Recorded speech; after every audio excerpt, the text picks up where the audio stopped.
So congratulations, you've made it through. This is video number 9, and we're going to talk about productive habits and how do you maintain being productive after you've learned the fundamentals, you have a good base now on how to become productive, and you have an idea of what tools that you need. How can you be consistent all the way through? Well, I want to really give you some pointers in this particular video. So once you started to really organize and get your tasks and deadlines on track, the big question is, how do you ensure that you follow through with them? So let's talk about it. First of all, I want you to cut off anything that is unimportant. And unimportant, you're going to have to categorize that yourself.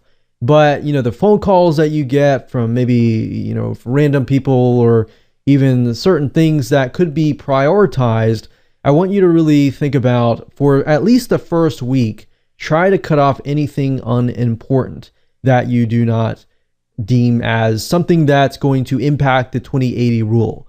Whereas you're spending 80% of your time on that, but really not getting any results whatsoever. And then I want you to evaluate your tasks by ranking them and pick out only the important tasks and important things for you. And I want you to refer back to the time management matrix that we covered about earlier to properly classify your activities. And then you can figure out which quadrant that might be in. And if you see that, it's going to make life a lot easier, because then you're going to see, aha, this is taking a lot more time, but it's not producing any results or very little at the most. And number 2, it's okay to learn to say no to others. So go ahead, try to practice that this week. And even if it's baby steps, even if you have to say no right now and maybe now, a little bit now, but then the goal is to say no in the long term. And that's going to take time and become that habit forming in 21 days or more.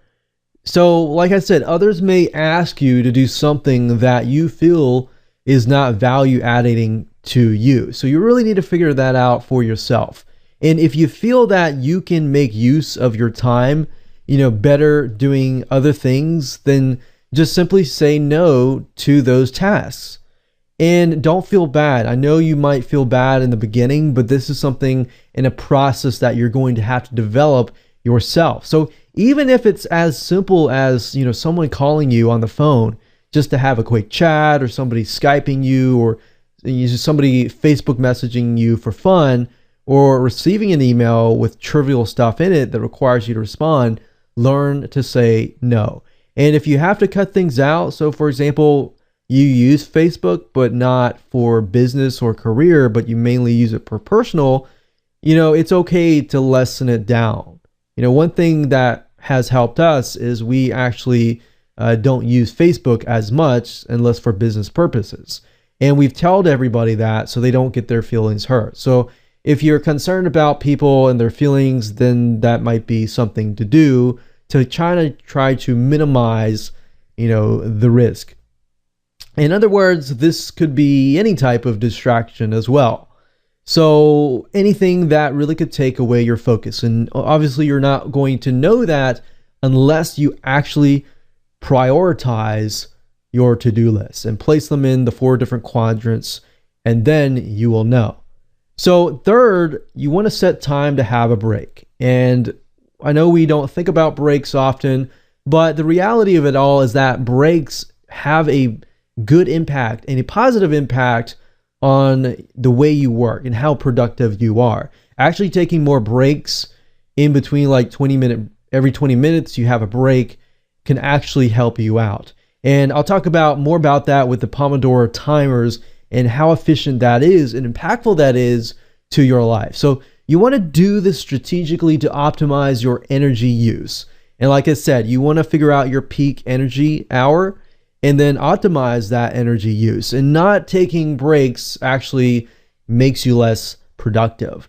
So there's a great application, you can find lots of them out there. If you go to Google and you do a search for the Pomodoro timer, that's the Pomodoro timer, you go to Google, you look out there, There's a lot of free tools out there. What this tool does is very, very simple, very basics, not complex at all. All it does is it times you for 20 to 25 minutes. And then it alerts you after that time ends and says, hey, it's time to take a break. Now, by doing this, this will actually help you speed the process up. Let me give you an example. For example, in this case, I've used Pomodoro timers to, for example, speed processes up in my business. And by doing so, what used to take me an hour to do now takes me about 15 minutes. And the reason why is because the Pomodoro timer basically retrains your brain to think, okay, I have a limited amount of time. 1 hour now feels like 15 minutes, or 15 minutes now feels like 1 minute. So a lot of times when you go through this process after a week of doing it, you'll see the results and you'll begin to see, wow, what used to take me 1 hour now takes me 10 minutes to do, because my brain thinks this way, utilizing the Pomodoro timer. And this is very, very impactful. So basically, like I said, it sets up a timer for you to schedule your break time and will notify you when your break is due. And what we do is 25-minute intervals. It can be 20, 25 intervals within 3 to 5 minute breaks. So what this does is it helps improve your mental agility. And it doesn't matter if you take 3 to 5 minutes, take a break, go to the bathroom, or 3 to 5 minutes to get up, get out of the room, get stretched, look outside, take a breather.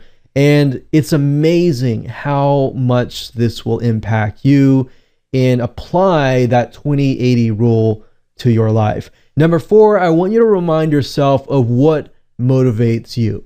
Every case is different, but what motivates you the most? Is it your career? Is it your business? Is it your family? Is it what motivates you the most? And think of what drives you to keep on going and try to remember that. So if it's your family, do your business for your family, do your career for your family, or do it for whoever that might be. But a quick, effective tip is to put sticky notes up on your wall, your computer monitor, or anywhere you would always see it. As long as you prioritize them and you put them into the 4 time management matrix, it's going to make your life a lot more powerful and impactful as far as productivity goes. And what I recommend that you also do is you can write it on the top of your daily to-do list or calendar as well. So I hope you enjoyed this video course, and please put this into action, because that is what is only going to help you become more productive.